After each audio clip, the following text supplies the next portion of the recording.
Hello friends, ఇక్కడ కనిపిస్తున్నాయి కదా తెల్లగా అందంగా, ఇవేంటో మీరు చెప్పగలరా?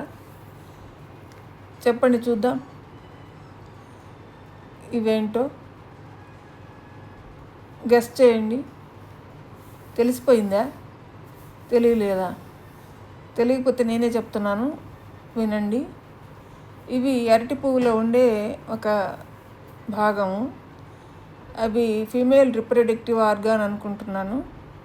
తర్వాత చిన్న పెటల్ లాంటిది ఉంటుంది,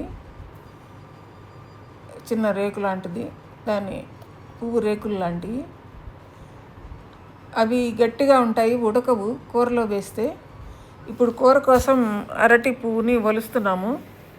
వలిచినప్పుడు అవి తీసేయాలి. తీసేస్తే మిగతా పదార్థం అంతా ఉడికిపోతుంది, కానీ అవి ఉడకవు, ఈజీగా ఉడకవు. కాబట్టి వాటిని తీసి పడేస్తాము. అవేనండి అవి మనం తీసి పడేసిన భాగాలు. చాలా అందంగా ఉన్నాయి.